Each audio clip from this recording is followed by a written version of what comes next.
And we are live. Hi, everyone. Welcome to Manifesting Monday, Monday Spotlight. Amy, thank you for joining me here today.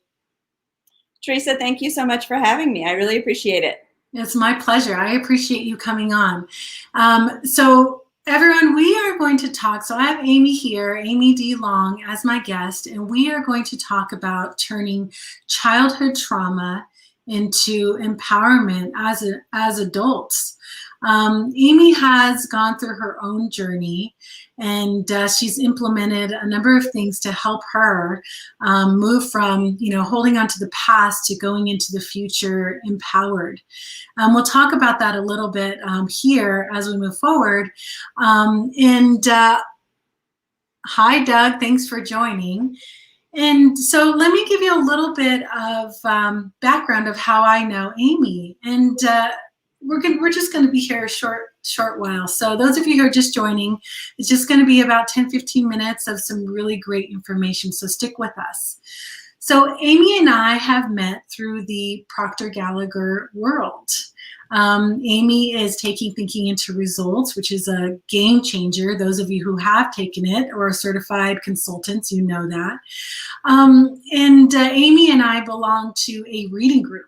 So we started to read for 30 days. We read Imagination from Think and Grow Rich, and then we read Persistence. Those also are game changers. Those of you who know Napoleon Hill, his work is amazing. So that's how Amy and I know each other, and we connected, and we become friends and partners, and networking. And Amy and I got to talking about, she and I have similar backgrounds, not exactly the same, but we've both gone through childhood trauma, and we both have turned our childhood trauma into empowerment. And Amy helps people through yoga. She's a certified yoga instructor, but has learned a lot of lessons along the way. So Amy, why don't you start by telling everyone a little bit about, what has happened to you in your past? Sure. So I grew up with domestic violence, starting very young, probably around 4 or 5 was the first time I witnessed it. And not my biological dad. My mom married several times and unfortunately kind of repeated that pattern of marrying the same type of person. And so I watched up through high school, my mom, domestic violence, and my mom being abused physically, emotionally. And, I knew it had an impact on me.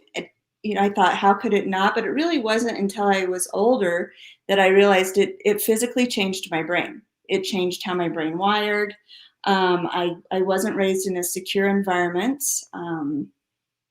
Watching the physical abuse, kind of turned it that my survival mode became more important than a lot of the other developmental qualities, usual trajectories when we're kids, right? And so discovering that, and then finding out that our brains are neuroplastic, which you and I've talked about. I love that word, because when I discovered it, I was like, oh, I can change it back, right? It's going to take some time and a little bit of work, but I can change what was wired as a child to get out of my survival mode and really to be able to excel in life. So. And Amy, those of you who don't know Amy, she's written a book. She's written a book. It's an ebook, and I have it printed out here because I love print. And she talks about things that have helped her, because I'm sure at one point, just like me as an adult, I went, oh, there's patterns, especially after I had children. I went, ooh, I really need to change some things, But Amy talks about in her book, maybe we could put the link in here afterwards so people can go ahead and get that. But she talks about tools that she's used, and the neuroplasticity, and how we can change the trauma brain, you call it, right? Mm-hmm. What is the term that you use in there? I do, and it's not a term I coined. I'm not sure who coined it originally, but it is called a trauma brain, and it's just that, especially when it's repetitive. So trauma can be so many different things, right? Especially for children, and trauma can actually be riding your bike and hitting your head, and that's trauma to your brain. So it really just depends on what you're looking at. But one of the things I discovered in my research was that repetitive trauma really makes an impact and can actually, I don't know if you've heard of Pete Walker. He wrote a book that it's a complex post-traumatic stress disorder when you repeatedly have trauma as a child, and that creates that for you. And so it was just, so I didn't term trauma brain, but it is what I talk about and what I know that I have along with so many other people. I mean, so many other people have gone, have had dysfunction or have been in domestic violence or growing up, and, but not everybody has learned to be empowered, and you talk about repetition. So let's talk a bit, we've talked about the past, but let's talk a little bit about what you've done, what you've done to get out of that, and how you help women to get out of that and on their journey of empowerment as well. Let's touch a bit about repetition in the right kind of way. I know that you're thinking into results right now. Do you want to talk a bit about that? Sure. I love, so I was always familiar with, not always, but The Secret was my start with that, and kind of looking at our manifesting powers and our mindset and what we think and feel. And I had a lot of the knowledge, but wasn't applying it. And I think what has been really key in thinking into results is that repetition, right? It's something that, and in the program, it's doing it twice a day, watching the lesson and then taking notes and really applying that, changing our paradigm. The piece of that trauma is we grow up maybe feeling unworthy and not having that confidence in ourselves and the paradigm that we've created. And so it's been great, the positive repetition, right? And knowing that I have some stuff, and just to change that in my view of myself and how I function in the world. Repetition is the key. That's how we learn. And for those of you who don't know what a paradigm is, it is a pattern of your thoughts and habits. It's something, it's the way of your being, who you are. It's what you are constantly, like you built up, you have that neuroplasticity to change, but it's also your brain is already wired, and without changing it, it will stay that way, possibly in a PTSD state. So the repetition, so thinking into results has done the opposite of the trauma repetition and has given you an empowerment repetition, is what it sounds like. Mm-hmm. It definitely has. And the growth just around that, to think that originally, it was really, well, I want to make money and I want to do this. And then now to come full circle and be like, you know what, actually, that's not what's important. Learning to trust myself and changing the thoughts and what I believed about myself. And that empowerment has been huge for me, right? And to really not only be empowered, but to step into your power.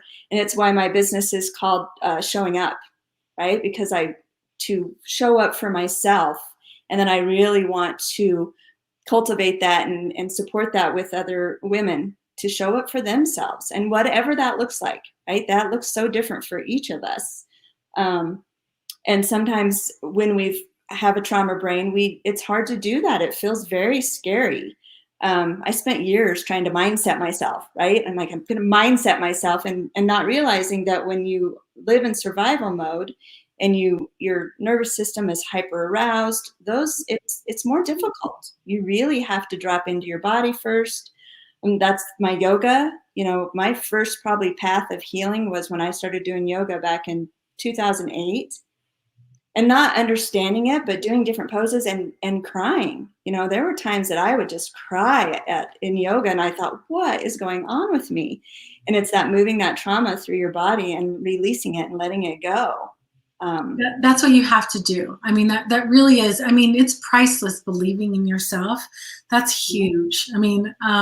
So why don't we, so Amy is a certified yoga instructor, and she offers classes. I'll have her talk about that. But, let's talk a little bit. You did talk about moving through the poses and crying. What's the benefit? How do people benefit from doing yoga with you?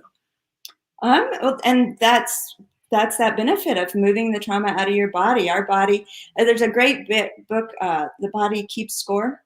And it just talks about how when we go through trauma, we put it in different places in our body. And And a lot of times we shove it and we don't let it out. And because it feels scary, right? So when I first did it and that first time I cried in yoga, I thought, whoa, I'm not sure I like that. Like that doesn't feel safe, doesn't feel comfortable.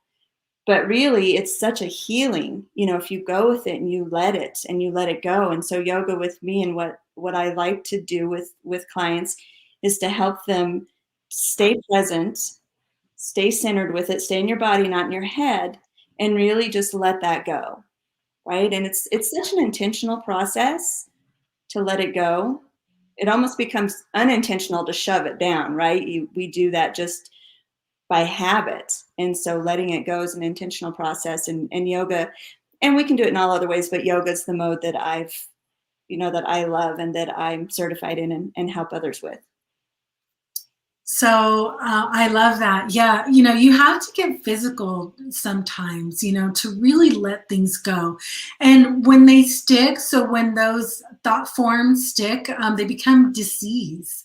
It's a disease. You could be your knee is, there's something happening with your knee, or it can manifest into cancer.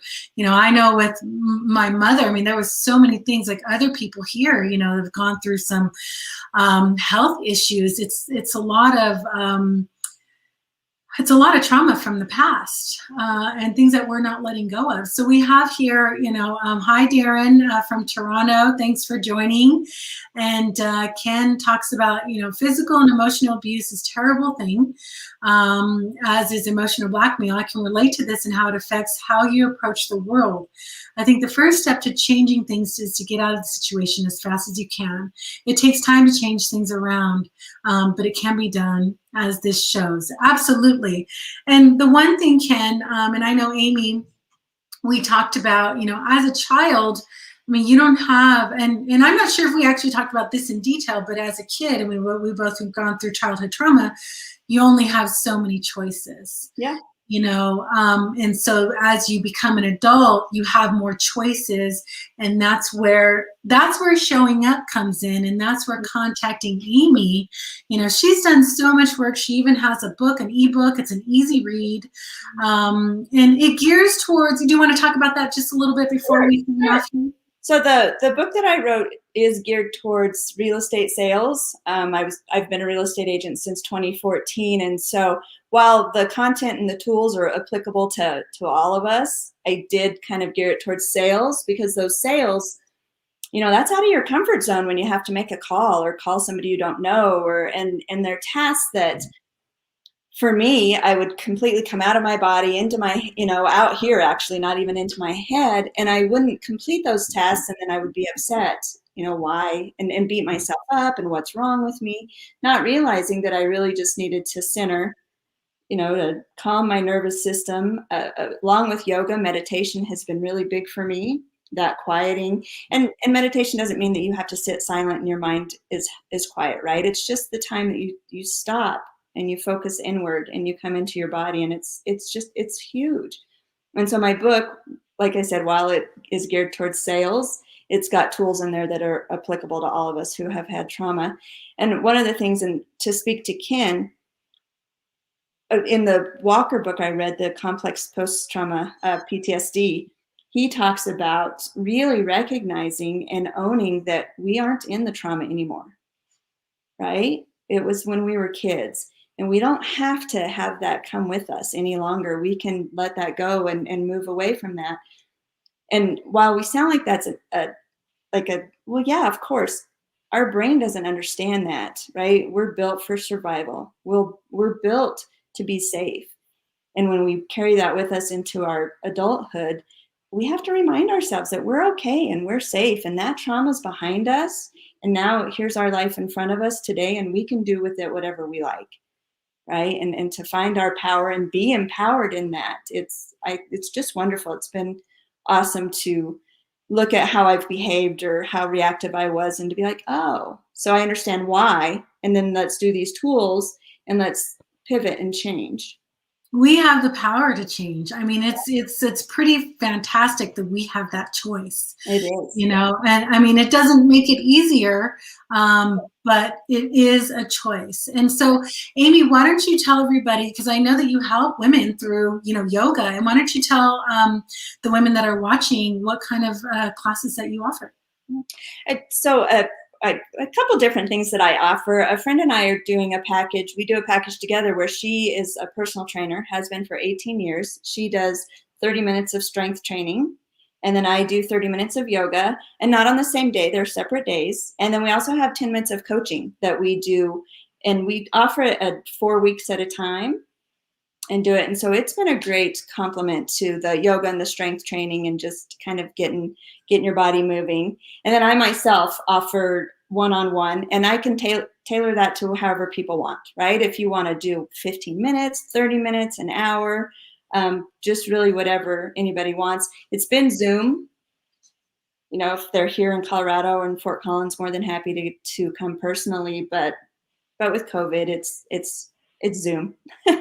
Yeah, I mean, you can, and so you can take clients that are around the country.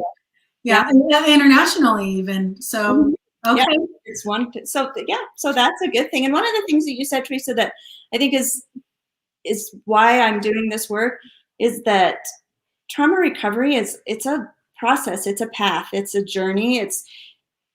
And to understand that we might always be triggered, and not to beat ourselves up for that, or not to, you know, beat ourselves up for it. You know, it's easy to drop into survival mode. It's become such a habit for us growing up, and as adults, even, unless we are intentionally trying to change. That was a big word.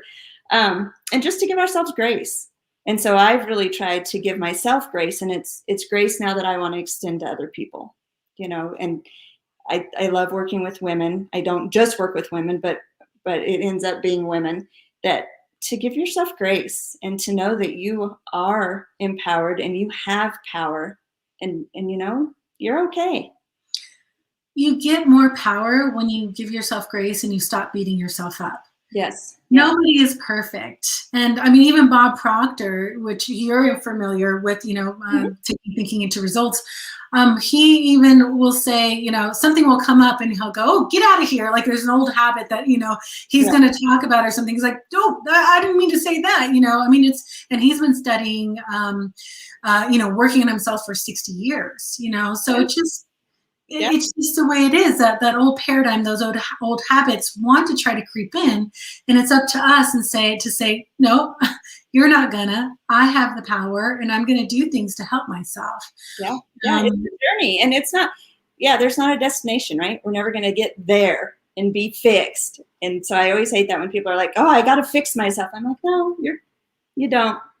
It's a journey, and you just enjoy it and enjoy the growth, and yeah." Be kind to yourself. And when we grow, we get better and we get better. And then, you know, perfect doesn't exist. So, Amy, thank you so much for joining me today. Everyone. Yeah, oh, my pleasure. I will put the link, we'll get the link to your book. We can put that in the information. And you have Amy's website address here. So if you're interested in, you know, turning your trauma brain into empowerment, you know, going on the journey with Amy through yoga, meditation. Also, she has a partnership with a friend who does strength training. You know, get a hold of her and keep on moving forward. Yeah. Thank you so much, Teresa. I really appreciate it. Thank you for joining me. All right, everyone. I will see you soon. Thanks for joining. Yeah. Bye. Bye.